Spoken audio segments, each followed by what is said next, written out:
It's Game of the Thrones in Kano State. Woke up this morning to see that the deposed or the dethroned Emir, Aminu Bayero, is heading back to the palace. Bro, what is going on in Kano? Like, I don't really understand what is actually going on. Sanusi has been reinstated, and this morning, head is going back to Kano, even with soldiers. It's an interesting twist, and the governor of the state had to issue his arrest. Yeah. I think that one also was. I think he shouldn't have done that. Why? I think these guys have to also. He's trying to, like, for him now. A lot of guys are saying he's trying to actually correct what Kano did, but you could move this in away from the main logical sense when you go to the S3. Are you talking about the present governor? Yes, trying to arrest Yusuf. Yes, I think there are other mechanisms they are used to curtail their guideline or just issuing arrest. He probably not be arrested. No. I think what the governor wants to do now, mind you that the governor is the chief security officer.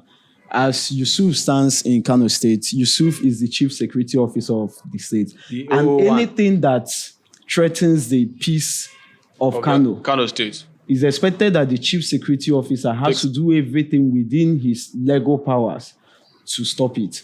So I feel what Bayero wants to do, what the deposed emir wants to do, he wants to cause a state of an unrest.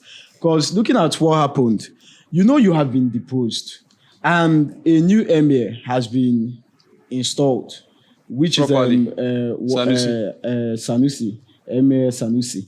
Now, and before then, he has been away and nobody knows his whereabouts. I'm not talking about Sanusi, I'm talking about Bayero. He left. I think we saw a video where he left on that. Yes, and since then, nobody has known his whereabouts. For the past 48 hours, yeah. Now, all of a sudden, they gave information that the emir is back in Kano. And the funny thing, they smuggled the deposed emir into Kano. Not minding, he was not even thinking of the factors in play. Okay, now Sanusi is back and Sanusi has been taken to the palace. Now Sanusi was received in company of the governor, the deputy governor, members of the State House of Assembly, and other executive members of that's Yusuf's team. Yeah. Now, the deposed emir did not think of all these things. No, I think now, why is he coming back to Kano? That's the big question. And I feel that's why the governor is doing what he is doing now at the moment. Possibly there is an answer of kind of all these things. All these things. Everybody should endeavor not to be used as a pawn. Yeah, people are pointing out to the NSA guy, but that's Nuhu Ribadu. That's the thing. But then again, why must he agree to be used? Now that's power. Because mind you, looking at why Sanusi was deposed, it was almost the same thing. Kwankwaso was the one that installed Sanusi. Yeah, 2014. Yes. Sanusi was so loyal to Kwankwaso that when Kwankwaso left and his deputy Ganduje became governor, Sanusi's loyalty did not shift. His loyalty and attachment, because it's as if he shares the same ideology with Kwankwaso. His loyalty and attachment was still with Kwankwaso, that he ended up criticizing Ganduje's policy. Openly, severally, and then Ganduje had to remove him. And mind you were a member of the executive. Yes, I'm also in support of that. He did that to gauge. That is wrong. And even if he gets into this and Sanusi does not stop what he's doing, he must know the boundaries. You cannot be part of the executive and you're complaining about it. The way they are fighting now, they are fighting just to bring him back. And tomorrow now, and definitely Sanusi will have access to Yusuf. You get, he has, if he wants to talk to Yusuf, or God, sure. Mind you, what Yusuf did, the governor of Kano, he merged the 5 emirs. Yes, I saw that were broken down. He merged everything. So automatically now, Sanusi is just like the only traditional ruler. Yes, I went through the repeat document this morning. They just said in State Assembly that they are returning this. They are returning the emir system in Kano to how it was period to 2014. Before that, 2019, before the other law was enacted.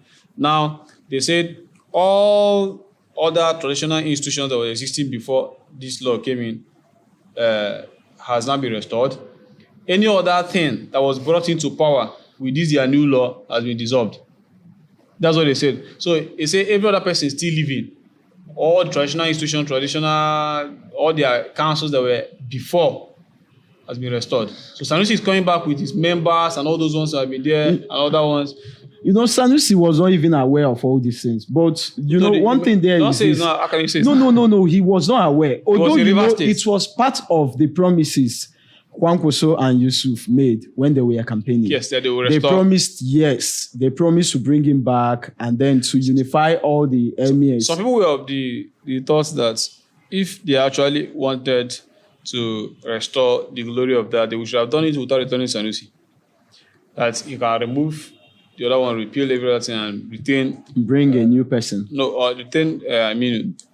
That's Bayero. Bayero. Retain Aminu as the emir and then remove other emir. Because Sanusi was one of the emirs of the new...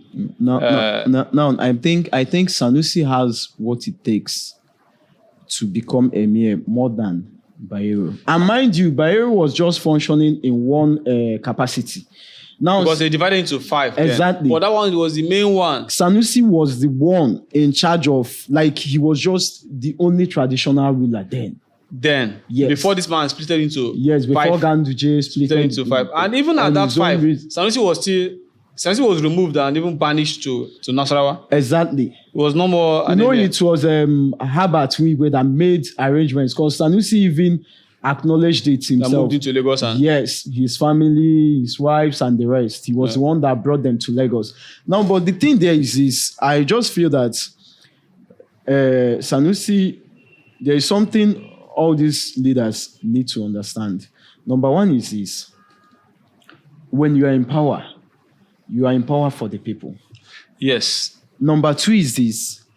When you see policies that you don't like, try and iron it out with whoever that brought you in power. And this is not an elective position. Yes. This is by an appointment. And a lifetime. So just like what Sanusi did under Ganduje, if Sanusi had issues with some of Ganduje's policies, the best thing for him would have been to meet Ganduje and iron some of these things out. Now, I feel Sanusi needs to understand that he's a member of the executive. Yes. And if he wants to criticize the executive openly, he should first of all resign. Not criticizing the executive openly. You cannot become an activist. That's the thing. And the head of the executive, this guy has power to remove you. It was just like what Sanusi was doing under Goodluck Jonathan. Yes. Kwankwaso gave him the wings. He had the freedom. But they were fighting Goodluck that time. Exactly. They made sure Goodluck could not return the second time. And then you are an appointee of the president. He was not on the ballot. Goodluck is elected. Goodluck was the one that was elected. Just like the way Yusuf is the elected. So I think the same thing got into his head. He started challenging Ganduje openly. Because there were some of the things Ganduje asked him to do. Sanusi disobeyed outrightly. Yeah, and he wanted him to just reduce the way he was very outspoken, the traditional ruler.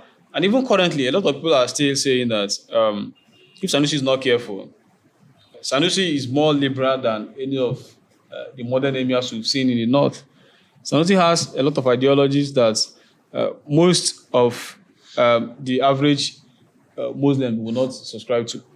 No, I feel all those things came from association. I think the way he was is.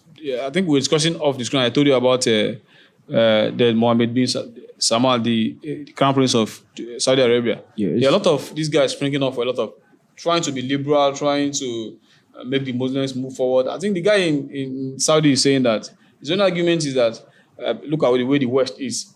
They are more productive, they are more efficient in everything they are doing, and they can't continue doing what they are doing like this and be going backward, relying on oil, the human capacity, all those ones are doing well. Like he's saying, restricting the women from doing certain things and the likes. Now, this is another thing we need to understand, and I feel this is why Yusuf, the president governor of Kano State, brought Brought Sanusi back, yeah. Because Sanusi is more liberal in thoughts. But is he going to be able to contain? Because it's one thing now to be away. Once he serves this guy the same way he was serving the other guy, speaking anyhow under him, you think most of them will not be able to take it? No. There is another thing here. Ganduje was not really the one they wanted for governor. Okay. So that's another thing you need to factor. The Ganduje was not really the main guy they wanted for governor. That's Kwankwaso and the rest. So, but now looking at ABBA Yusuf. Yusuf is his thorough boy. I think Yusuf is in-law something. Yusuf is married to the daughter. I do not know about that one. But I know that Yusuf is a student of Kwankwaso. Yeah. That's their movement.